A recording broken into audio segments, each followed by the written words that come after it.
witness the completion of this construction, to admire this work of art, and to dedicate this beautiful unit for its significant purpose. We can all agree that as we marvel at the integrity of this carpentry wisdom, if it wasn't for the Lord God's guidance, today would have never come to pass. So it is only right that we shall thank the Lord and give him praises for building this house with our builders throughout their labor days on this project. We thank the Lord also for watching over this site and this city, as everyone was committed to making all this plan come true.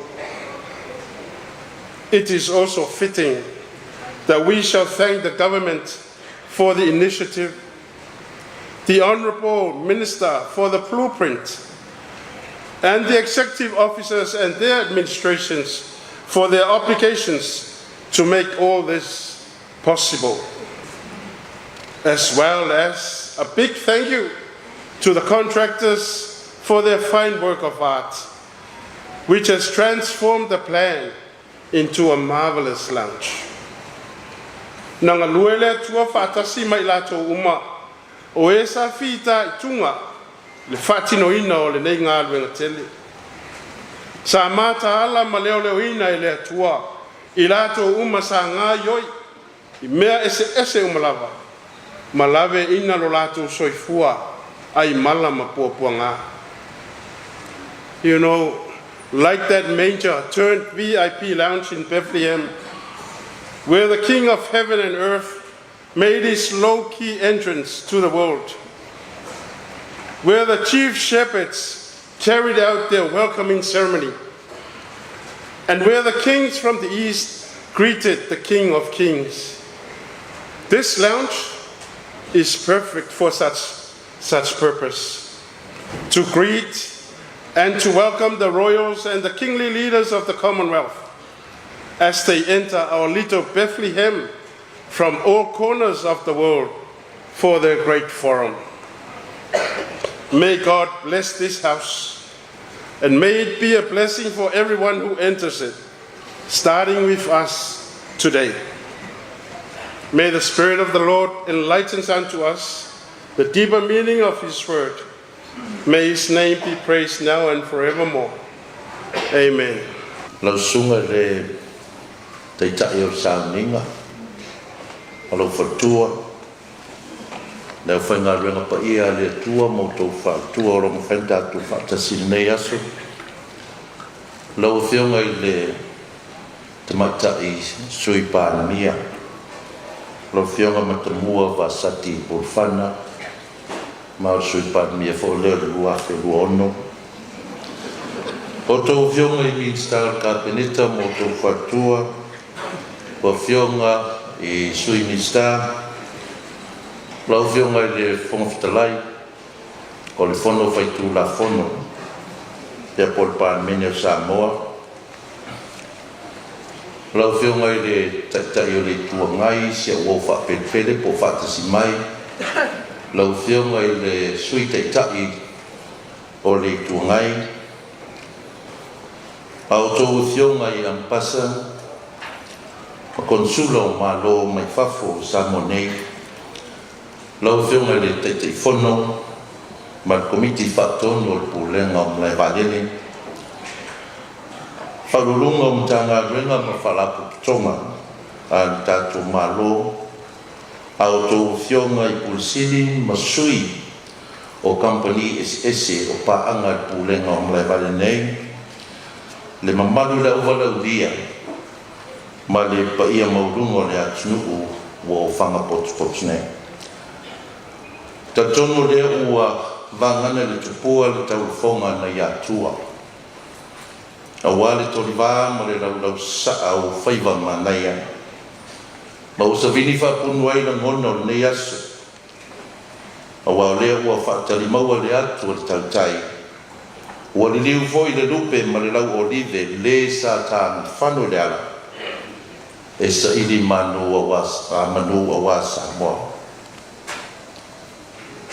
Natu lea ua tanai mai o le waloa ma la fo i atu i le utu i na wale e tali whau le upenga ai ua tu pou le finangalo le atua whaftai atu i lau sunga i whawhiangaina mai la fioanga o wai puuolo tu malo ua tatau o na whae e atu ia whaiwhiau tua ina i lau sunga tatu pulenga ma lo whaftai ai o te le i tai ina au maungaloa ma tatala le taafi tua lua na i fwai le aso le ainga sa mani ma le mamalo le ala taua e mua no whaatulou atu i tupua ma malai whaitau lia o ele sa nei i le fio o tole pai alii o le sao alii whapea sa tuala tainane lau whitalaina wa ili o le la au na whausia e a whapea fo i lau tina lau lei malu ia te oe whale ana ai o le ale le pa ia whaatiu wa au loa pa ia o le nei tai au o nei aso pa ia whale kalesia o pa ia whale malo ia whapea fo i pa ia whale manu o le ale o ia i sa matu tala a wai whangata o Sāmoa o le tala matusoko e le to e ona ta foina o le vau sa fo i e lave mai ui ina sa o le vau mutua ai wailonga lava o na trosivi ma maunga ma o le lunga e toa iei au le langa ai o nei tai au na liunga lua o se tai au wa ula o le lingo ai nei le whangatia o pau tua au na fua malu o lea o malu tau e pa ia o nei asu lea fia mai lea fionga i maita i sui pālimia ma le pa ia le kāpineta fia mai lo fionga le whamuftelai ma le mamalu leo wala uria whapea Sāmoa o potu e ili tantununga i le tu noa whaiva o Sāmea e leo toi pōfo i malae le aunga o au te pei o na wala au whaalolo tuai le komiti whaatonu ma le pulenga o malai valele tātou te patipatia le nei ati na e wā e manuia whaiva tau tai e whaleo tuai le nganga whaafteitere lo o tō tatsparia o le nei wala au si o tātou te tala lo ia le nei ati na e tāua le tātou malo e pei ona whita tunga ma whaatinoina i le whala kutonga o le pulenga o malai valele se vi o le nei ngā luenga tasi le nei o ngā luenga tāua sa te fulsa iai le tō whāle tātou whainga malo o se fuafuanga ma se vai mau o tātou malo i le toi siti atu lea o tātou whale tari malo tau aloa i malai valele nei i whareolo i se isi tū langa maualunga atu i ona fōringa au le lei e pei o Minster e pei ona tātou mori mauina i le so e le ngata fo i lea a ia sitia fo i tū langa le au o nanga whabao malo i le mori ta ia pe leo tū la fono malai valele whabao malo i na ia tātou mauti noa le saunga le mure lei o tangata uma e uia le nei malai valele i Samoa nei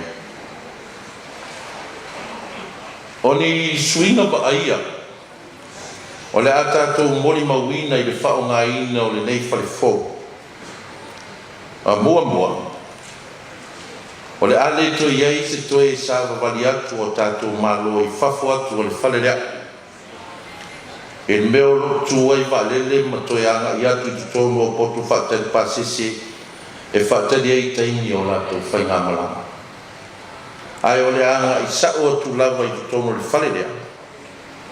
I lona au wala ta vale vale po tātou travelators. Ma mamoli sā o lava o tō e toititi au o na fua vale. Whapena fo'i maleanga i mai tono le nei fale. O le a whapena fo'i o na malu pui puia tangata uma. O lona lua. O le asiaki umaita tō malo e le official whemaranga inga, o le immigration, o le customs, ma whaatino i fo i tātou security screenings i te tonu lava o nei whare. Whaatasi ai ma rātou ato i le anga i atu le waalele, ia whaapea fo i mani toi fo i mai. O le si vaenga o le a whaatino i le whare fōle nei.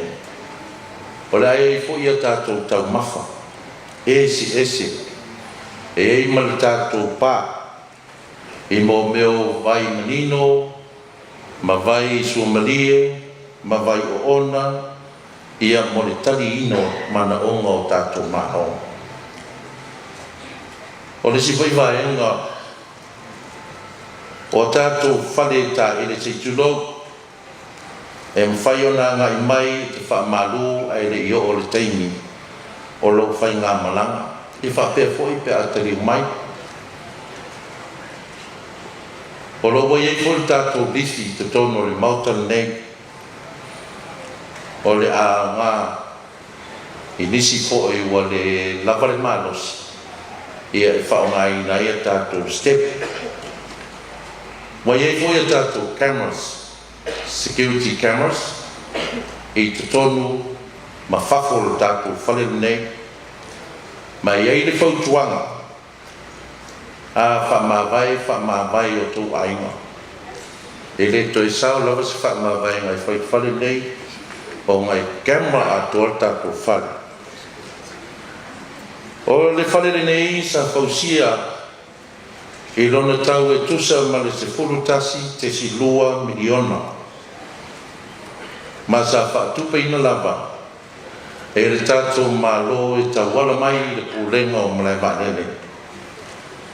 O le company e le Sheng Construction sa ngafa ma le whausia ina o le nei ngā ruenga atoa.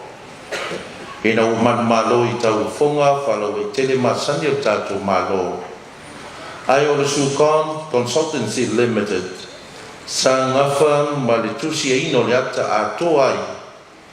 Ma le baba aia ma mate tūre lei le whaatino ina o ngā ruenga wha insinia tusa mai e inga malienga se ia o lava inga mai ale nei ngā ruenga matu ina tu loa e le pūlenga o malai waalele mo le whao ngā ina.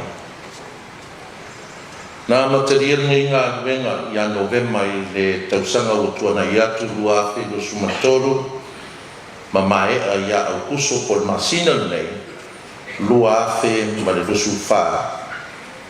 O mawhai ai loa o na whaungaina, mō mālo ma manu e asi mai i atunu i whafu. O nei wharifou, o a mawhai o na tali eini mālo e tusano na whainga ma le tolu se lau tangata. Ma ua siri atu na i le whale sei ai mua mua, e na o whāsfulu le 5 tangata mawhai o le tali ai. O le upomoni, tele ni lu tau, sa whea ngai ma tātou malo, whapea fo i pūlenga o malai waalele, i le nei lava ngā ruenga. Ai mese lava le turi loa ina o le taimi e whamae ai, ia awalo na whao ngaina. Ia peitai sa le sur muri ai tātou malo, o na o le tāu o le nei a tina e. Ia oase manuia o tātou tangata le nomana. Whaftai atua i la whionga, i le taitai whono, ma le komiti whaatonu, ma le pūlenga ma le waalele i la autou miti, ma la autou ai mamau. Lea ua ato tino ma ua tātou mori mauina na mātango fia i le so. Matu ai le whaamalo i lo tō ngā ruru e puna wai ma le le whaalongolongo ti ngā. O le upumoni, ua tau le ai o la penga. ona o loo tau loto titele. Whapitoa fosi whamalo i le company at Shane Construction Limited. Mo le whaasoina o le nei spultasi te si 2 miliona. I nisi poi o company la haiti a tātou atunu was full marfitu. E au fia I foi male a onga tu siata alma whanau le whakasai polisi o leu mwen fo. Mo le whausi aino le nei whale I lona atoanga. Pe ona tau sila atu I pou ia wa umana manu ia o ngā ruenga ngā alma whanau o polisi o leu mwen. E ele na ngona maulunga le tātou malo o le atele se au ngā o le nei whale tali malo tau o lo. Ale malai wale le wha moe moe se tātou atunu ui lana tali ngā malo I whontanga. A te tai o malo tau kulenga I masna nenga. E le hata fo I lea. Ai o mawhai fo I o na whaonga ina e o tātou lava tangata. Wha pe fo I a tātou pa anga wha business. Ai maise ai. Le alo ia le lei o tātou malo ma malu whenga soloai. Mai atunu ma mao mai lea taimi I lea taimi. Ia fo I maise mātou tala. Ia whamanuia mai le tua ngei ngā ruenga. Whamanuia fo I lea tua pulenga o mlai valele. Ai maise fo I le nei au fia. Reverend Yonatana Tupolo, Honourable Acting Prime Minister and Mrs. of Cabinet, Honourable Speaker of Parliament, members of the Diplomatic Corps, and ladies and gentlemen, talofa lava and good evening. It is my honor and privilege to welcome all of you today to the official opening of the newly built VIP building here at Faleolo International Airport. In today's world, airports are not just gateways to our beautiful islands, they are the first impression visitors have of Samoa. It is a place where comfort meets efficiency, where every traveler, whether a dignitary or a tourist, will feel the true essence of Samoa hospitality. It is not just about the infrastructure. It is about the broader vision of reaffirming Samoa's positions as a key player in the Pacific aviation landscape. The cost for the new VIP lounge amounts to approximately 11.2 million tala, fully funded by the Samoa Airport Authority. The construction started in November 2023 and was officially completed August 2024, carried out by the Shane Construction Company. The design and overseeing of the project's progress was executed by Sucon Consultancy Limited. This facility is not only appealing but also capable of accommodating a larger number of visitors of up to 300 individuals compared to the former VIP lounge, which could only house a maximum of 50 guests. This new VIP lounge and associated works showcases the architectural beauty that embodies our rich culture and heritage. As we look ahead, our focus remains steadfast on improving connectivity, fostering economic growth, and promoting tourism. This new VIP is the cornerstone of these efforts. It will serve as a hub for important discussions, collaborations, and partnerships that will drive Samoa's progress and prosperity. In conclusion, I wish to thank the Samoa Airport Authority Board of Directors and Management for their vision, and the staff for the successful execution of this remarkable project. I would also like to thank the government for championing this project from the very beginning. Your belief in our aspirations has been instrumental in making today a reality.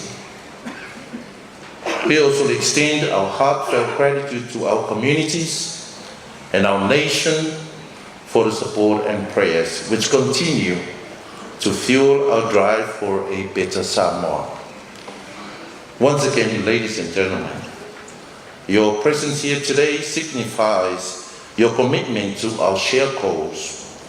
Together, we can inspire innovation and drive positive changes. I now hereby declare this newly blessed VIP lounge open. Thank you for your coming. Soy forma Emanuia. Papai monei au no Tautua. Ia ia le tua. Patanuina malmanuia nei ngaluenga tele. Mori fa malo mal fa tai le fio mal winsta. Mori sili. Tai fono mal komiti fa tonu. Ia fa pele au fa ngaluenga. Mai se so se tasina. Togi sana maa. Awan nei fani. Ia tau nei ia fa manuia le tua nei fani. Ai mai se rona fa o ngaina. E peo na fuafuaina. Ia soi fua.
musika mai le punia la vaa ia la lupe ile nei fo ia uli pese ma fatu fatunga tu wai ia ale fo au fai pese la wi lo tatu tu le wa ta tele ona fatu wa fo mo lana te unga au musika tuai lava nei leva ia te sanga ia o puina fo le tatu wa le tu etase le atu sa ia le tu pi ia teimi e fatalo fatu le pa io le tatu tu no mo fa fonga e le nei fo ia uli o e un fai ona mafuta ma fata si mai da matang le va yaso tu masani le si fonga lo mo ia pe ase mai le tatu fonua ia e Sāmoa nei ia pia i le vai ia lona ofisa polona la o lo isa mo o le tau le io tu atu o foringa na le so fa malu palasi ti munga le po ia le visa va ia ti munga le po ia tau si ia a o le tūlanga mana ia le naulo ia fa so vai mau le tatu tunu ia ai fa pena fo ila le tūlanga fo le o le a tu paolo le aso tiu te mga ruenga le fetalo loa i le tatu tunu ia pia ia mateu te unga fo ia nu mafio anga o se tala fia mau pen fa pe le wan va ve mau ia va ve to manatu ia pulenga fo ile a mise la vai e sui o fio anga fo ile sui o nu fo ile o le malo i tonu fio anga te tasi populi nu fa ngana masani e pe le mele na fai il ta o andare la e le vaenga le o le pe o nei e la fio anga malie o la fio anga malie o lo lato o fio anga le lato te tali ina le malo kana o le mele na fai e mata na foi le tamai ta e pule nu o le fio anga sui le nu o le tina nei fafso ta ia le ofisa foi lo malo o fatasi le yesu yo malo ese e toton no lato fafso ta ia la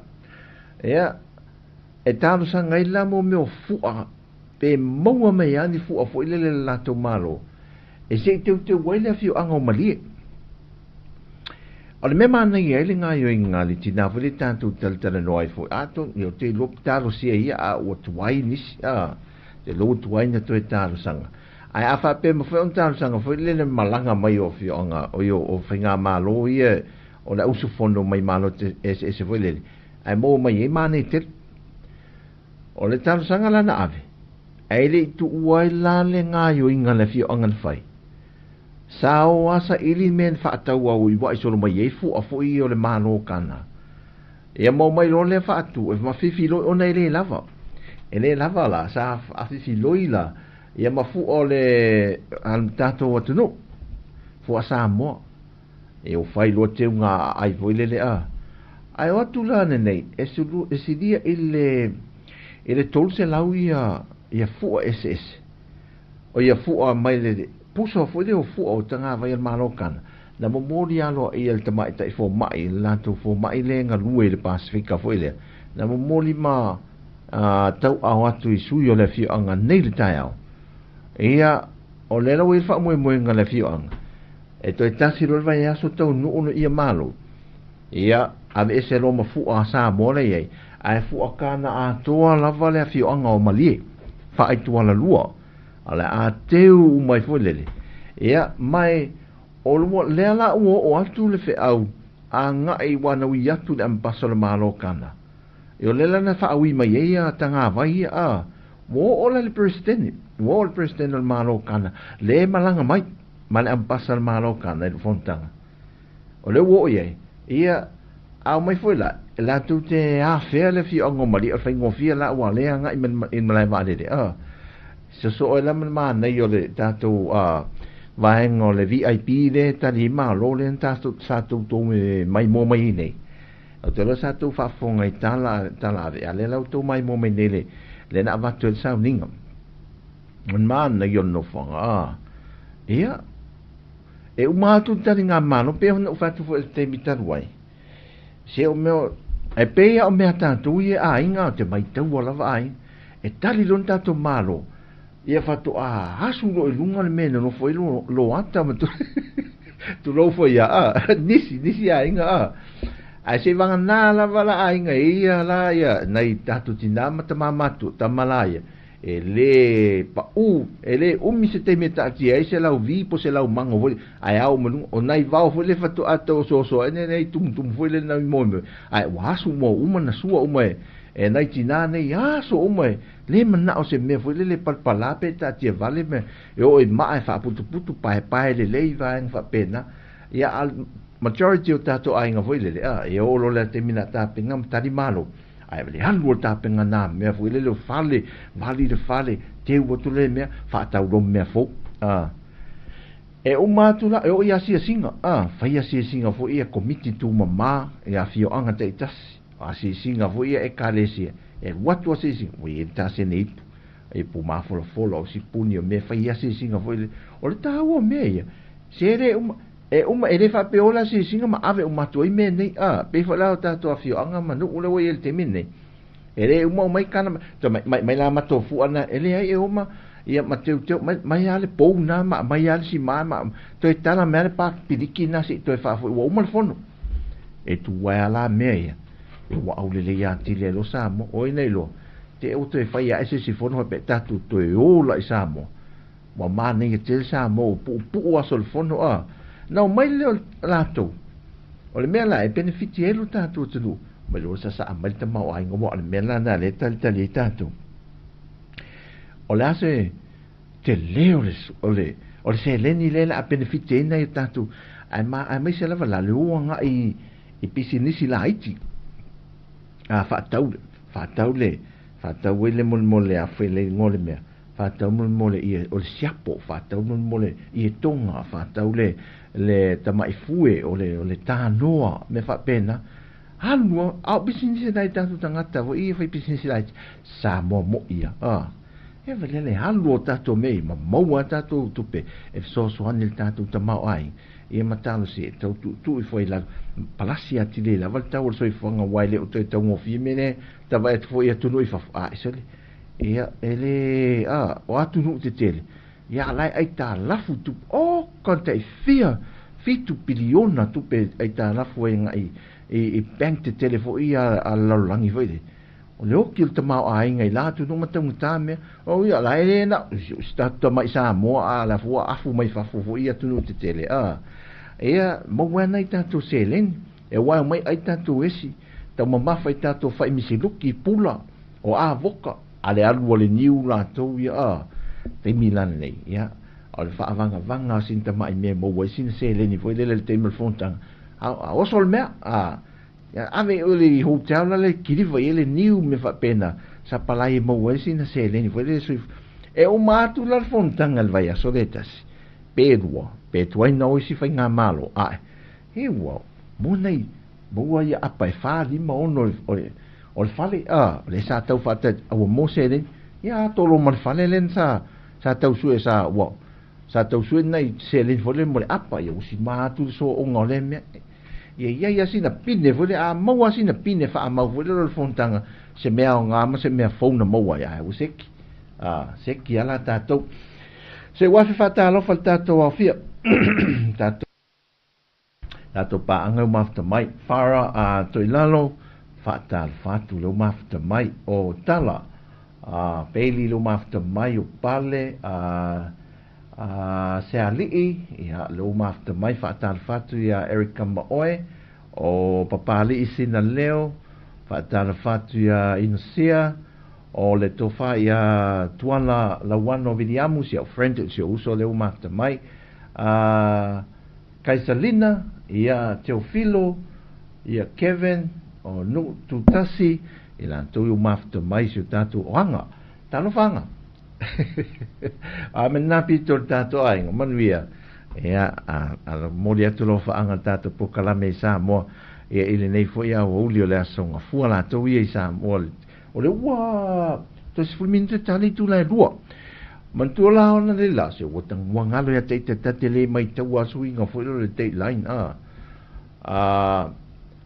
o te elvala au me fa manatu te fa taifa ele uso e New Zealand e sunga tasi me le uso ya tu fue e mal na finga renga ta to tu e New Zealand fo le ofisa tu to e vili mai ma text mai fa manatu mai tusi mai fa manatu mai sesa o nei lo temi tusa ta to lu a matana so mo mole nei o ke topa ia lo temi tusa ta to tusa la le wata ta si nei ale la ta lu nei yo temi fo nai New Zealand yes es ma sabe tolu tu la va veia ya ta to isa moilo Australia ia te le lo inicia tu no o la upong sa isi vai ngoi se tu no le va ma sen fa ta si meta to ma lo ta lo fasina sina falani le mafta mai ia so fo man via ia ole melana lo ia ai te no me sa ma tu tato Tautua tato New Zealand oi wow my friends wow lo mafta mai ia ya so fo man via ti resa ya nai o sui al tato ainga le mafta mai yo ia ele man tanga te ese o le ato mai ia ani yang o anga le ale fai mai fa to asui la to le weekend le luma e fa mal mo le ngo fe la le fe le atunu le mafuta mai fa mal mo le ya ai ole tulanga na tato maftanga masani o te fia la vai ya so tofi ya so ngafua ma any fitu fatal fatu no mafta mai e mafuta ma auto ya so ngafua ma so tofi e waire ya nis e o mai ta vai tu o tangata uma tato wa ai nga ta sia Sāmoa le antangata ese o mai lunga ya ivonga fatal fatu ya ivona le mafta mai ya so ifo manuia o te talo ama ta ma faftai le tu pe afai o nai tu mo fam nyanga le tu na vai ngo si ta tu ainga e so se Sāmoa le no langi mo moli tu yelo fa anga si fonga lo mo i el tanto office Sāmoa nei amalanga mai Sāmoa ia afe mai tanto wa mai foi asia si mal tanto office i nei la lovaia fa ngo fi le office e mo me tu wai o le town area le office le la mo e nei ai la vai na e oso la fa pete sau mai le mangato maria fa tal fa te mari fi mai si lilo tal fa si lilo o yo Queensland ya Australia la le fatto suila la tol vai sole si lilo lo fa mai si lilo le to e 20 minute on tal le se full mantas i Queensland ya la to ma lo la va on sai si lilo ya man via fo fang le nei aso ia mga duenga lo fenga im tatou malanga ia tu da fiafi lo fatu fo isu tatou ainga tala ia November o tala le fa mefta suila tu ia November masino November i America tu te ui se la te mi esu ia tatou ia ai esu ia te mi su me au tatou o Sāmoa le ainga ai le su ia na me ta pawala nan me le faina suia e suia ma me o mololang e lua me ringa le suia le suia e le ngata ta to Sāmoa a tu fola lolang io fa na uma le tu e tasia me e ungo me ta to fa na uma le tu le ia ma se ona e ona uma ta to me la na tasi me ta to e mata wenta to fe alfangi fonga lele fatal fatu fonga lele so i fo manuia ia maria le mafta mai si lelo o ia o America Sāmoa la le sa no ia si lelo o ia fatai si lelo o con el lio ia le mafta mai me le pone Australia fatal fatu ia te oi male ainga ia me se fo inga luenga lo fenga ei eni o fia tau tupu o tau pou le mafta mai fatal fatu o sui uma te itasi ni o tato ainga le fou ia tau ai o mai ai tasi ala ova ai o tangata o masi o tato ainga ma lo whaatai le mafta mai na le whaatasi mai ia fia tau pou i mai i whewhoi i New Zealand whaatala whatu fia ma lo lava o sione fonga waa le mafta mai Australia fatala fatu tala oi sia friend tala peli ia fa pena foi o lepa leo ia o amena na pitu o malulu e o to na pele o ta o mato le me se foi via tātou e vanga i musika tuai, tātou e vai musika tuai. Wa lewa te mi e tātou leo leiti ofu i tam fo i e ta tala atua le lau papa ma folo ena fo le papa atua. Ia na le lua ki pito i luma po le au tafa foi o na le ngila e male ki foi le leo le volume foi le na nga pa pe pe ana na pa e pe o tatki e o te ola foi ai mana e fa pasi si foi le musica le tionate tau fa se le titi al numero le ngila foi le na fa go ai mana e fa aul pasi e foi le tu fa sa o le ngila foi le lima fa o Di la so ya malo tato la e va la musica tuaia tato mai fatal fatu ya to lima oi tal fatu lima ya mafta mai to lima se fu mania mafta le mafta mai Wellington le tato mafta nei o lotu o lotu le mafta mai I fe foi mapusanga I tutuila oi sole fatal fatu ya mai se patina mo le sui al tato inga mafta mai mapusanga I tutuila sole ina le tutu te ia lo va ai tu nei u pen fa ilangi lunga Facebook lotu pe Silvia o malo lo ia sia o le ia le volila ya si tangata e longo fo I nei meo ta longa voli polo ali io te lo pete si la fia wa Tautua fo le uso le mai a sau se vai ian sau lo wat natu nei au fidia Sāmoa alu America Sāmoa o tangata o fa ai ngoa lava I nei matutu I America Sāmoa Superman wa a oso ia lana tale ni ia le ova ia tua wa malo lo le uso ia fa talo fatu si lilo ia o le mafuta mai oi te fa minute tale le se fultasi I fefo ni America Samoa e sa o langa lo se tatou o I fonga lele o Sydney le o to 2 minute na tale le se maltasi ia ma nei a tele temi ese ia au te lo ese foi tau tatou man tatou ainga apiseka ma alo fa aftai fa ia mose le mafta mai salu Siri lata o fefe to telo tatou ainga lo mafta mai lelei ia le sila fiele ele to fa toe ia fini ia lotu ia le usole ia si ia fa mi se fo tatou po kala melea le tinama le ainga fa no mal fa nau mal ainga fa no io te lope te wato e au mai nei momori isi o lato ainga I salafai talo fa puau o mana avela o tusil palemia le to suia le temia amatou ma ai fainga ni ato puau fa me o mana avela o tusil palemia e o to suia le temia alato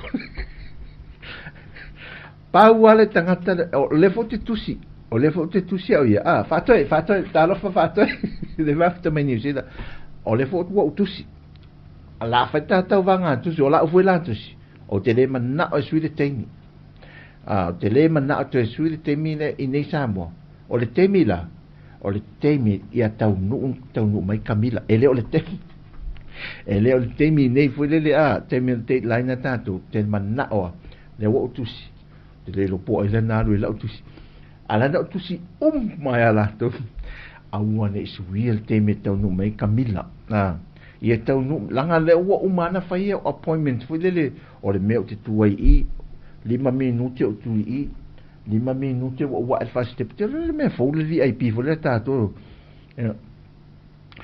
o ngane o fo es tu te mi man ia o tu le festo ai matala lo mal festo o po lo Camila a tia ia sales o le me e fo le ia me ia na tu sape ia la o matala tu a le tu sape tata toso fa tata me security fo le ma mo me puet le ai me sidia o umana o tu le me na el tangata al mo onga fa la kamel le sa we ia Camila el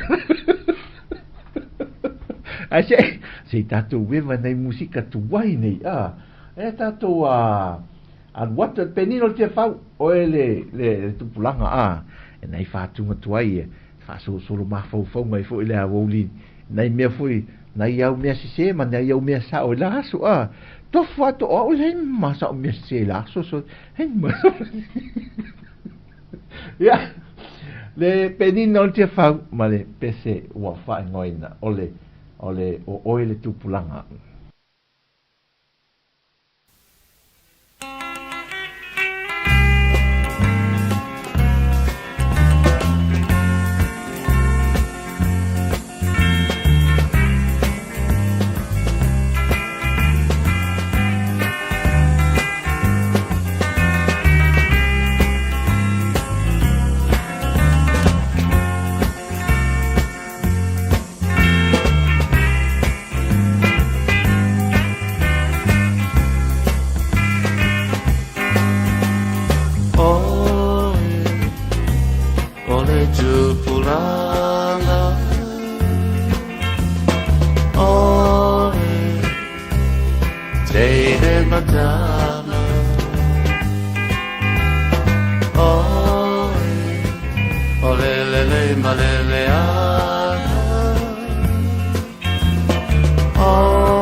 Patal fati a tau pepe le fatu a mafta mai le tatu a inga mafta ngalea sanga fua via fua whanga o iei o anga ima ma whengai ma le nei teimi. Tama e tau whaata Tama tai e tini whanu Inu o le ngao Keni tafa ingata Tua mia pa manu le o kela Samoa Le mago le uau Le fai tui na mai no mamau Talu ai oe le no le tupulanga Ko le ilo le whakai o Samoa mo le tua Let's go Samoa.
So my life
Talafati ala venda lung mafta mai soi foreman wia le mafta mai Wellington.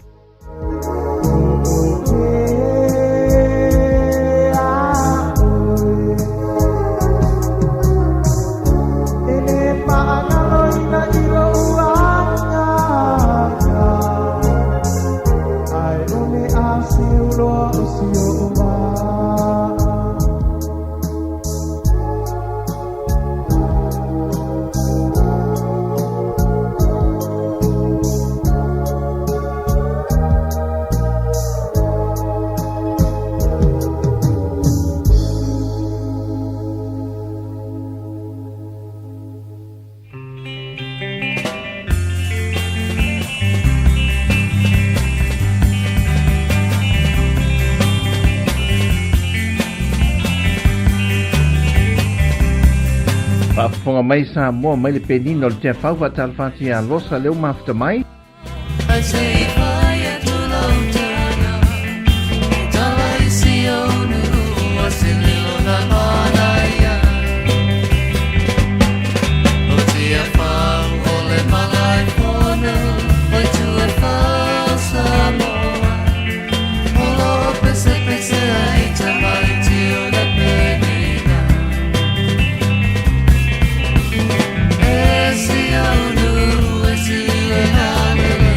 Talofa su mika leo wa whaatesi mai.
Whantana watu ia Ropeti ia male tofini a Susana le umafta mai ia mai au se tā lia tā lofa lava.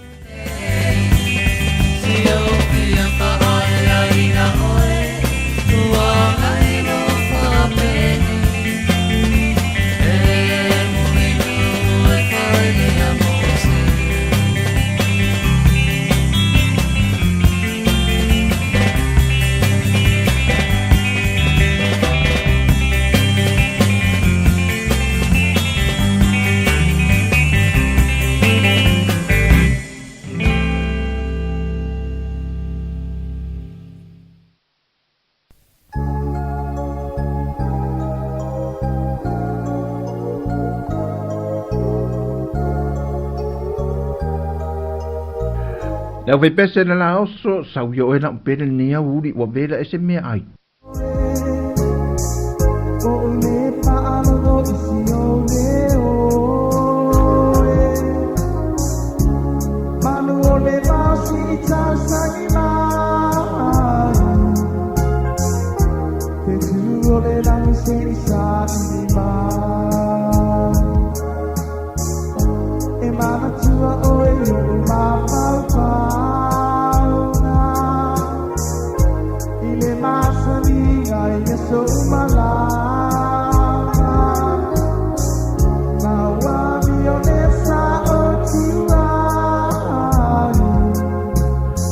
Lawa tato I whaleo loanga e mulwhanua.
Whaftai wharan mafta mai.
Oi, whatala whatu le sungal tu ina I pōso lofa e lau mafta mai tātu pokalami whaftai yuso ang le atu le tue fufanga whianga iaisu ia sa na whaide umala wali ina nafi.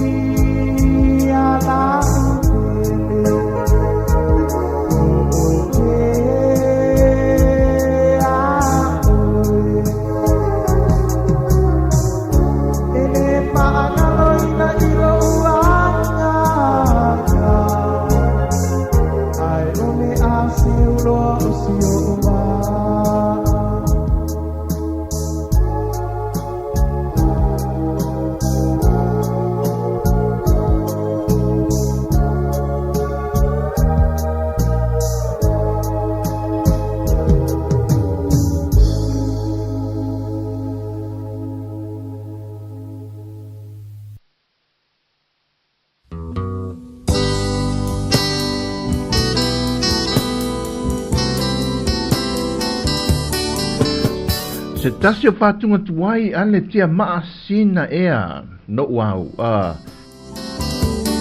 Sina ea sau sei whai mai ua o le mawhai wa ai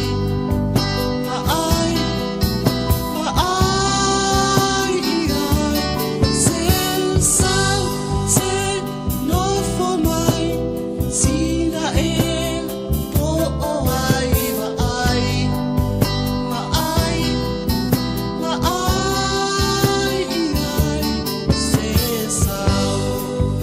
Oi, se patala fati se ali mali toa leu mafuta mai ta lofa lava fati tele le mafuta mai San Francisco e California. E me se fo ia Kate leu mafuta mai ta lofa Kate ta pena fo i le mafuta mai fe fo i nei. Io sa le tatu se fa la tele mane musica.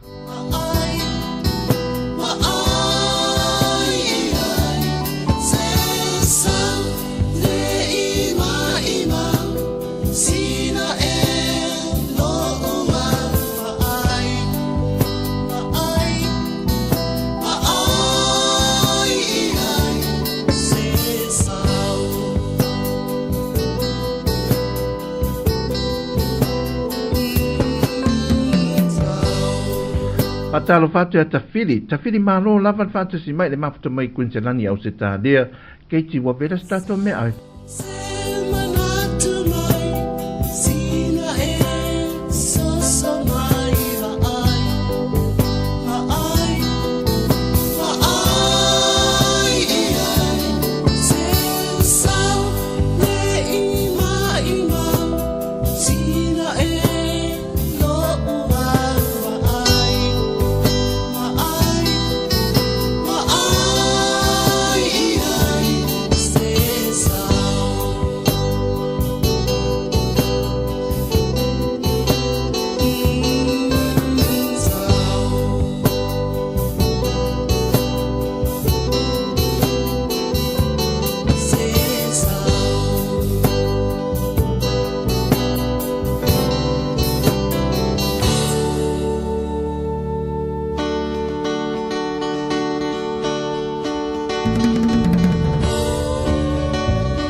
Mai moane ia Santa Puala le fionga Santa Puala nga i le taulanga ia pia.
Na ua fastotai.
So e teuteuina o le musika mai le fetu lima o le o la o pele ea.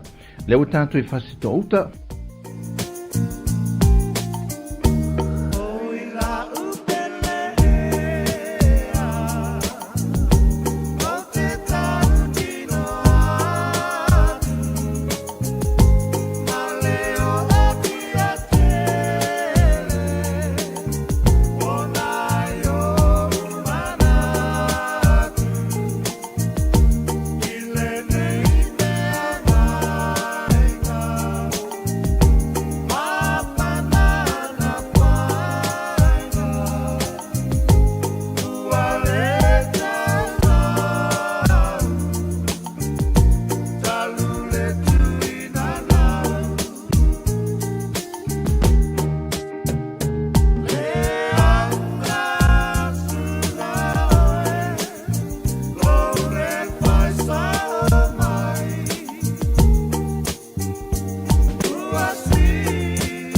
Whafonga I whatunga tuwai I le nei hawa uli tautua o se whonga lomo mai I lona officer I lana whaia.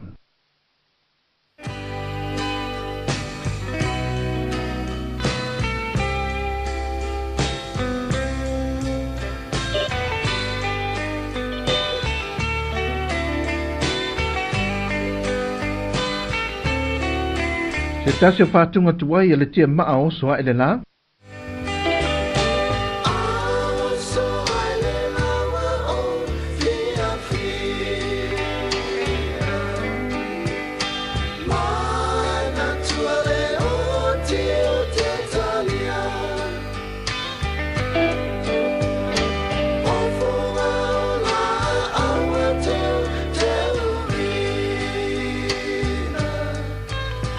Sauri,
lover in you can touch a lover in me, and a lover in me.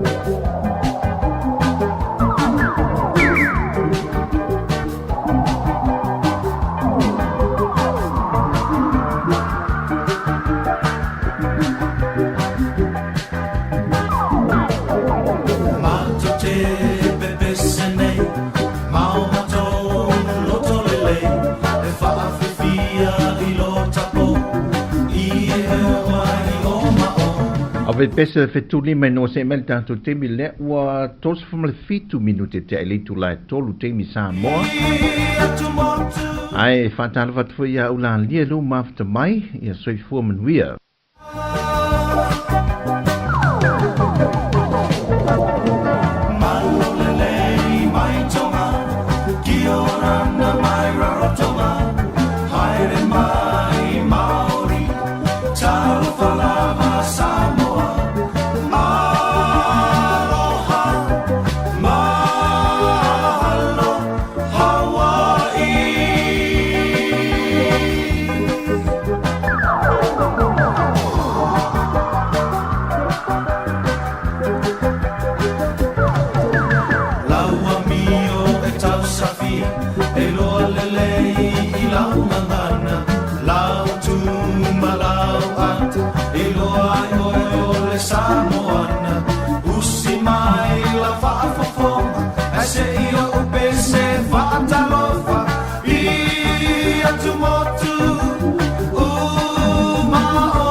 Talo fati a fara le fato a mafta mai ma Raymond ia le wa sweet tatu a Raymond matasi ma Sāmoa le tatu dateline o fara la le wa toe le wa tos fu ma le 20 minuti te le tu la se fu ma tasi nai sini ia temi nani sili a sini ma lo lava le mafta mai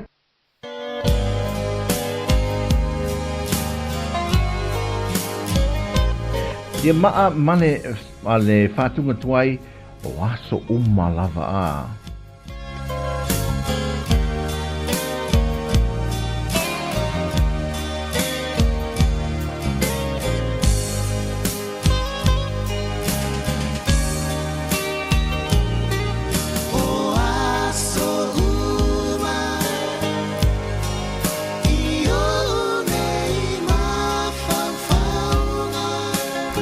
Leu tātou e leo waa.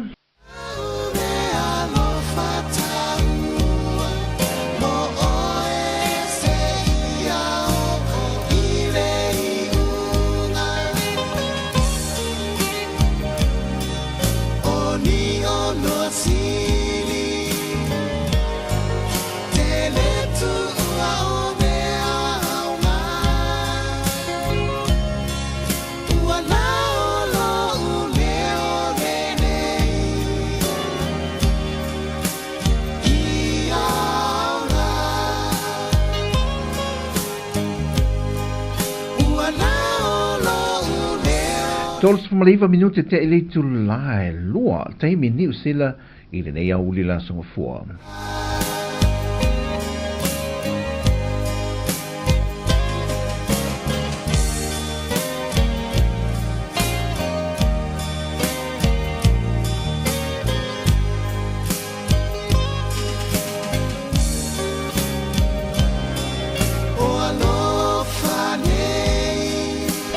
Oi, fatala fatu i me leta. So i fo manuia, a uli manuia fo i le nā tu.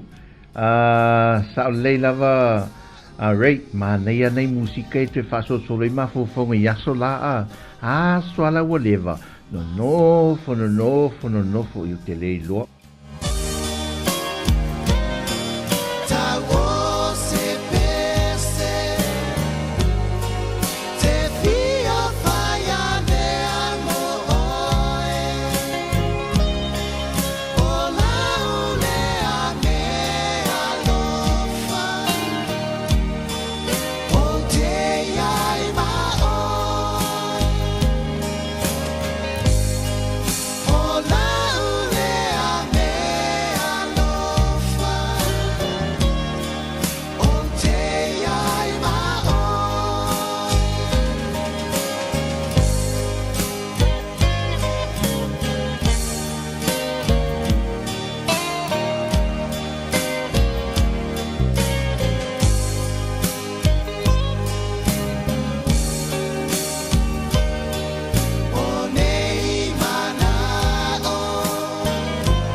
O mafawhawa e puna mai pēr I a Sāmoa Le whia maai, le whia whatasi I a waisuna Lama soa o hautai kosi Se le manau Fatala fatu ia aloma leo mafta mai se tau faisa ili atu le musika lo mo mia. Le fili o tama Sa o sa ili U polu sa vai Maha ponena A ua le ai Se fuana O te taweina Talo I know for abane Ila upenina Olo susu Mai ile motu O tutuina So we oil o manabena Se tau my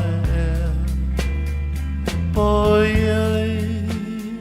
says your heart bo ita lava watasi July le la jama fa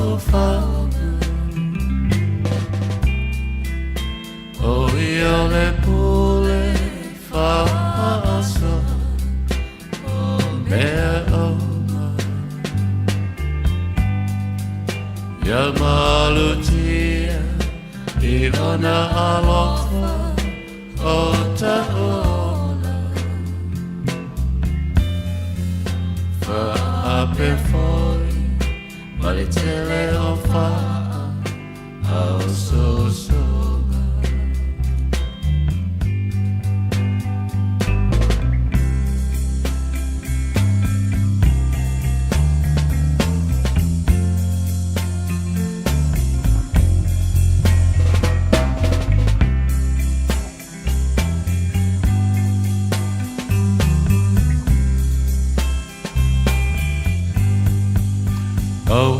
Te musu nei moa malulu wa ta o opu male masanina nei ave ave vasele motu nei pei le wale pea ma le isu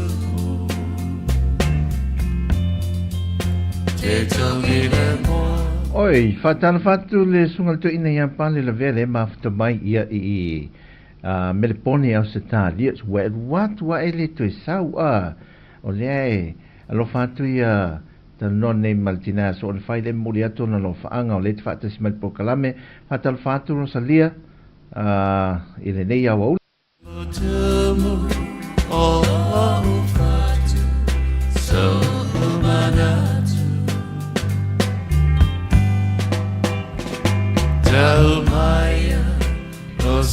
o salia whaafteitele le mafuta mai o ka se mamao le mele te mafuta mai ai Alaska ia e Amerika o ka fefe so le mamao le mele mo mai mafutanga le tātu ainga o moli atu lo whaanga so tātu ainga le nāpito le larolangi o lo au mauma whaamautu ai So we all lo mother man say tell my oh yeah if says you are Patala fatu fo ia fale a upu le mafuta mai ta lofa lava fa te tel fa mnia tu le tu fo fango ton ni am tanga le yaso i pe o le o ia la so fu oh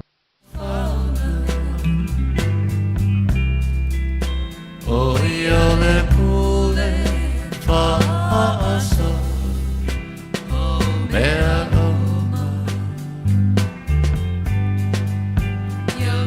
alutia ilona alofa o taona fa ape foi maletele o fa au so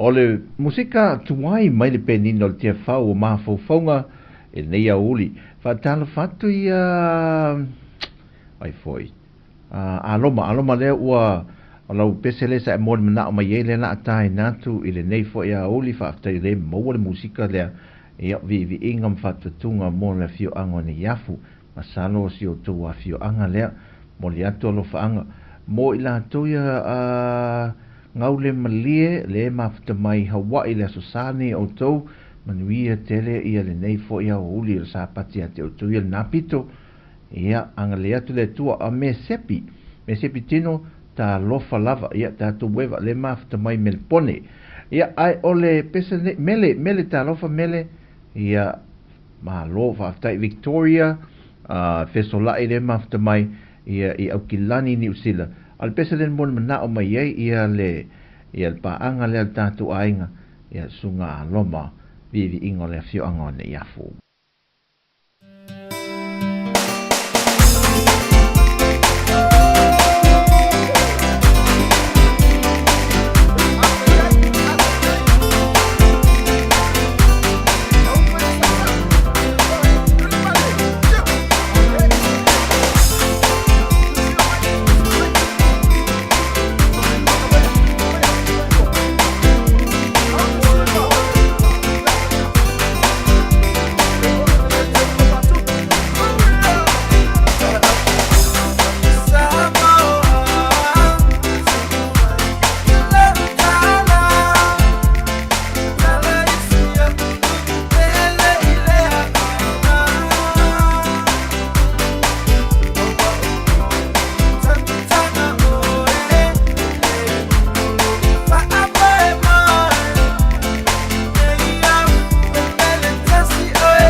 Chilala, Nufo, Sawia.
O te whamalo atu le tātua tunu le nei fo I awa uli o le aso ngā fua whamalo lava o le whalave lava se I whaanga solo le lei ia le whaafafonga fo le tātua a inga male au fia e musika tuai la mwhatwatunga te le musika tuai ia o le ato e sui atu fo lau whaafonga le aso ngā tofi le aso nei awa ne ngani atu oi le awhewhi nei ia o le a mātu malanga male no vidi nei la driver Fatu darling me la fa me we darling ngai nia uli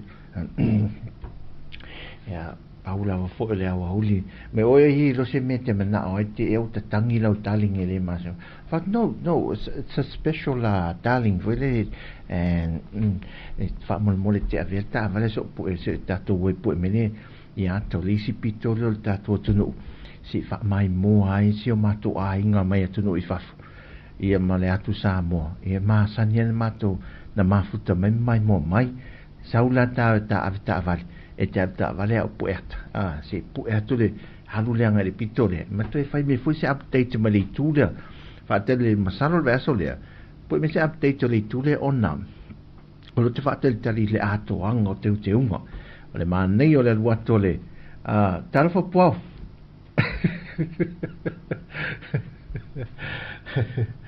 ya oi e talo fai po ana e lata mai ne tato fai stato falsiva ya o leva fo ia so e direito e che pu nei le mele sai le man vai le ai talo no walu les o las foreign na vidi mai stasio o anko ya ta mai san sau fa ai se me na o mi ang fa mai sau se e ba tamakan sau se e pu e ka la ka pu fusu le ka wa mak o fatula rame fe no me o lo fa nau le mata mitio le no e fa penata no o fa nau mata mitio no la wo va ai to el talent o fa wo fa le lo anko sa fus wo fiu ma fo se temi no man to ne fa mtala el mat e lo tina ma le tina lo tina se fus wo lo anko le sau se mata o le veitel aiutala me so se mata o ai tu ai talent me ti fa pe o le la o te mi tu no ne fa so le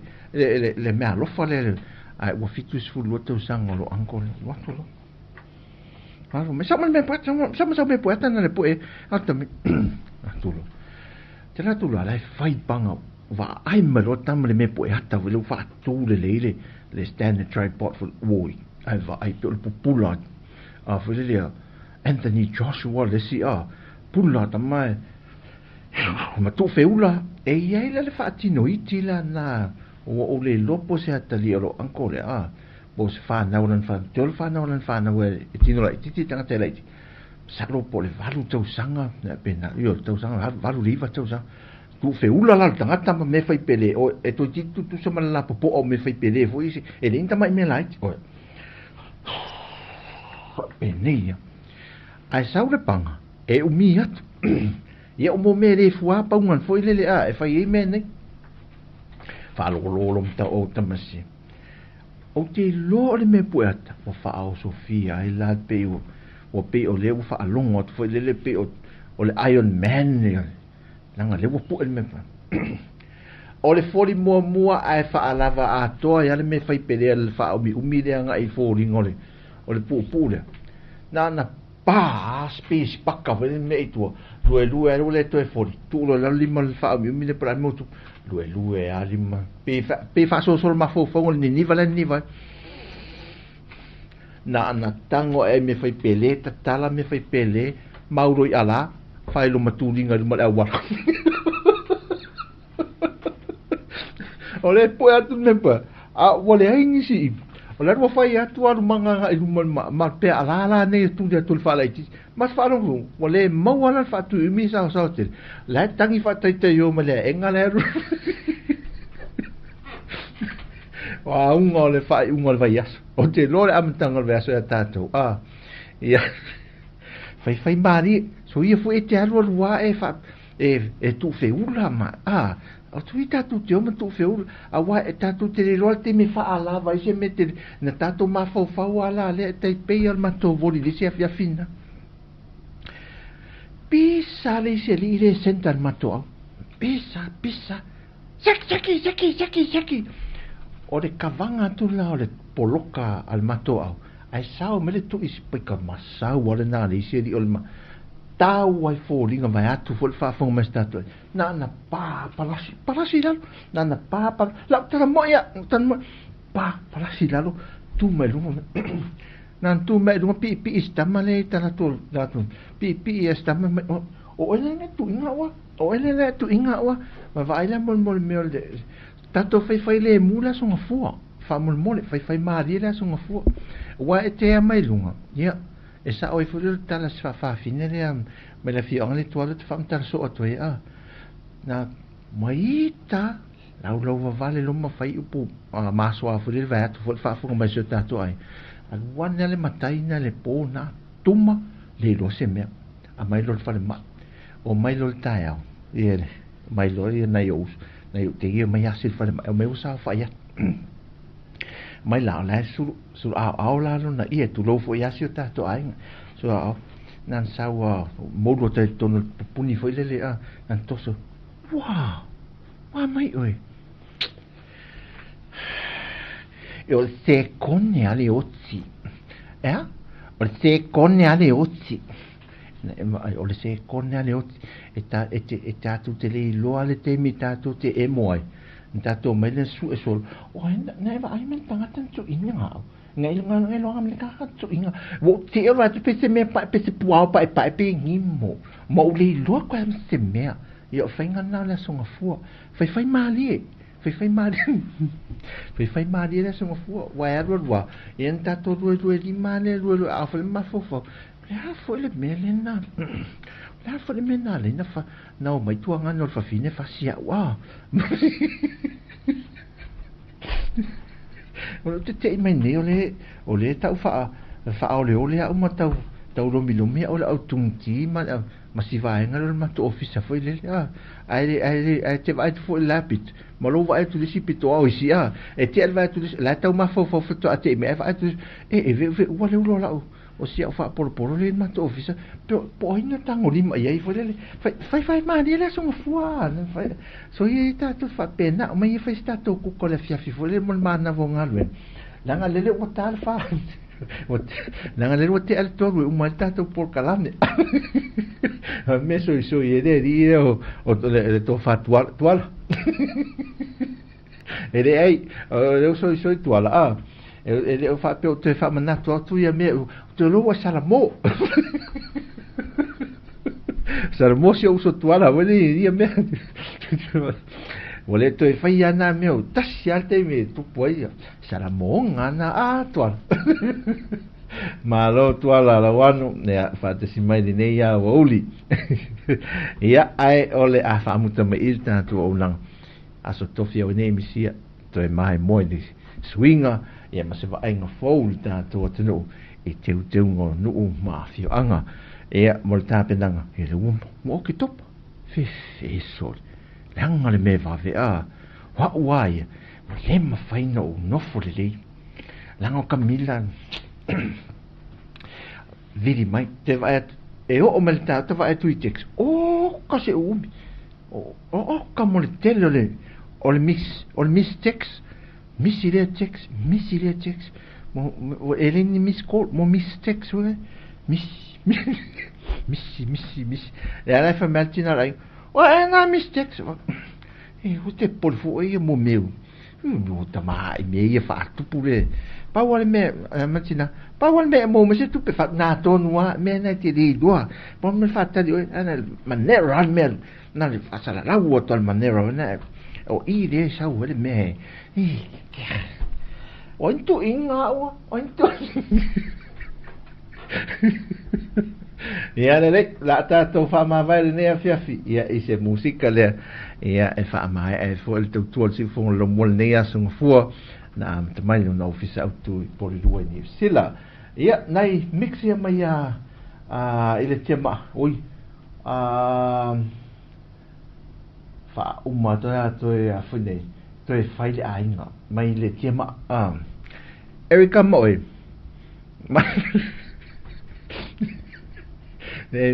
o le loto perio ni tangata Erika moi Nei ma se me sao ni tangata Erika moi o tau fai atua sa me finale oso me fale after Erika famile tu ne fiafi anga le atu le tu tato ainga la uma after mai e atua la wana vidiamule a me se fo I lotu ia me si una si tato ainga atua rosalia ia so fo via e manuia te le la tanga mo fe au ngā ruenga fuafuanga o le nei vai aso ia fa pena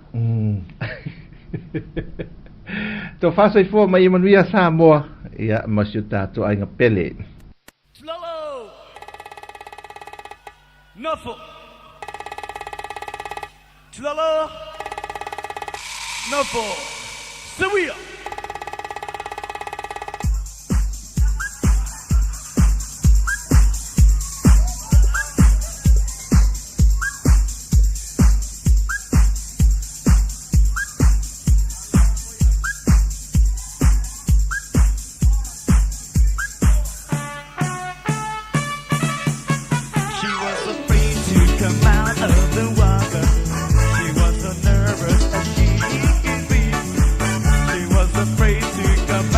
Te tele lava puao alo fatu si o tato ainga na pito Rosalia o April ia fala ia manuia lava nea fia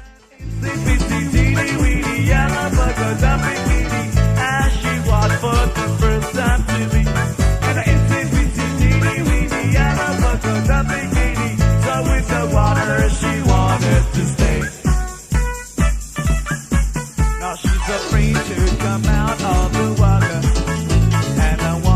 what she's gonna do. She's afraid. Na wano ia avei are to saulo tatu weva to sau tatu ta fao il fono e to watuai. Tell the people what you want. She was an insipid teeny weeny yellow burger that bikini as she walked for the first time to me. And the insipid teeny weeny yellow burger that bikini stuck with the water she wanted to stay. Afraid to come out of the water, so sad and play round as she gone.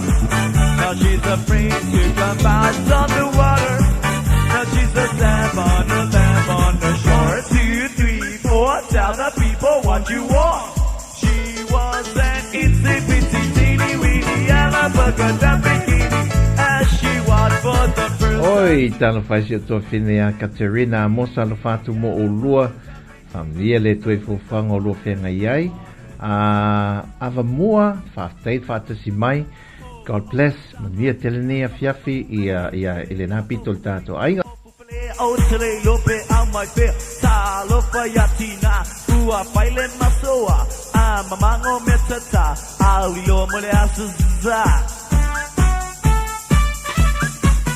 She's afraid to come out in the open and So I flattered around as she walked. Now she's afraid to come out in the open. And so she sat on the lamp on the shore. 2, 3, 4, tell the people what you want. She was an itsy-bitsy teeny-weeny yellow polka dot bikini. And she walked for the first time to me. And an itsy-bitsy teeny-weeny yellow polka dot bikini. So with the water she wanted to stay. Now she's afraid to come out of the water. And I wonder what she's gonna do.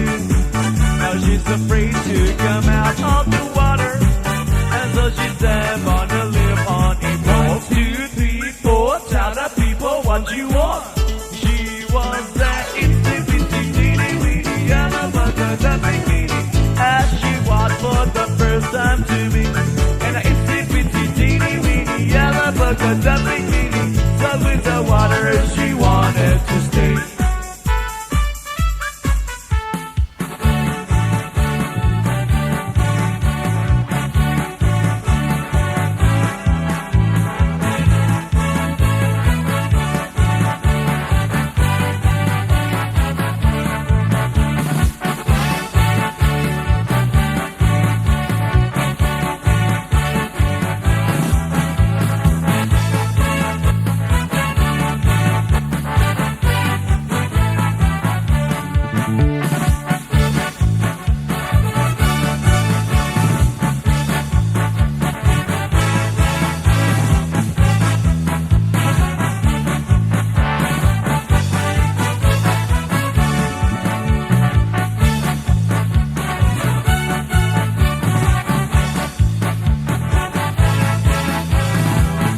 Pea roi whatati mai